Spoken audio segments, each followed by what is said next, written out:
Շնորհակալություն, հարգելի քաղաքապետ, հարգելի գործընկերներ, սիրելի երևանցիներ։ Տիկին Փոստանջյան, խնդրեմ չհեռանաք դահլիճից, խոսքս ձեզ էլ ավերաբերում։ Ընդդիմադիր գործունեություն Տիկին Փոստանջյան, բայց խնդրեմ ձեր դիրքորոշումներում մի քիչ օբյեկտիվ լինեք, էլի, որ հայտարարում եք այս ամբիոնից թալանում են, թանկացնում են, խնդրում եմ հայտարարեք նաև, որ ռեֆորմներ է տեղի ունենում Երևան քաղաքում ու ռեֆորմների փոխման արդյունքում արդեն փոխվում է նոր սակագները, որը համապատասխանում է արդեն տվյալ մատուցվող ծառայություններին։ Այդ Երևան քաղաքում փոշեկուլ մեքենա դուք երբ եք տեսել կամ աղբի տեսակավորման աղբամաններ կամ աղբի տեսակավորում առհասարակ այդ երբ ա եղել։ Տարոն Մարգարյանի ժամանակ ա եղել, թե նախին քաղաքապետների ժամանակ ա, երբեք նման բան չի եղել Երևան քաղաքում։ Սա էս մասով։ Երկրորդը ուզում եմ անդրադարձակ դուք Գյումրի քաղաքին։ Ժողովուրդ ջան, դուք Վարդանիկին կցորդ քաղաքական ուժ եք, խնդրում եմ սա մի մոռացեք։ Դուք կապել եք, դուք աջակցել եք, դուք կոալիցիա եք կազմել։ Խնդրում եմ մի ընդհատեք, Մարդասպան Թալանչի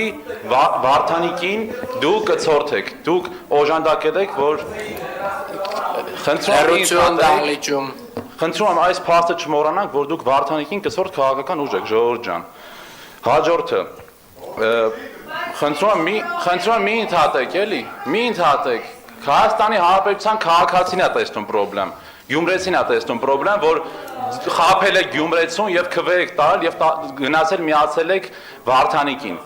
որ ձեր քաղաքական թիմին քվե տված քաղաքացին այսօր գլխին է տալիս եւ ասում է, որ ձեր պատասխանը դուք կստանաք 2026 թվականին։ Միմիայն Երևանցուն եւ Գյումրեցուն խաբելու համար։ Հաջորդը, պարոն Սուքիասյան, դուք խոսում եք ձերբակալությունների մասին։ Այո, կան ձերբակալություններ, թե Երևանի քաղաքապետարանում, թե վարչական շրջաններում, եւ ասեմ, որ ելի են լինելու ձերբակալություններ, քանի դեռ կլինեն բացահայտված կոռուպցիոն սխեմաներ։ Եվ դա մենք ենք բերել Հայաստանի Հանրապետություն այդ մոտեցումը, եւ ցանկացած կոռուպցիոն դրսեւորում մեր քաղաքական թիմի կողմից եւ պետության կողմից արժանանալու համապատասխան վերաբերմունքի։ Եվ ամենավերջում ասեմ Տիկին Փոստանջյան եւ հարգելի ընդդիմադիրներ, այսօր որ դուք կարողանում եք ասես լալա հարաճ տեքստերով ստեղից ելույթներ ունենալ, այդ օրակարգը կրկին մենք ենք բերել Հայաստանի Հանրապետություն։ Խնդրում եմ այս ամրագրեք ձեր ուղեղներում եւ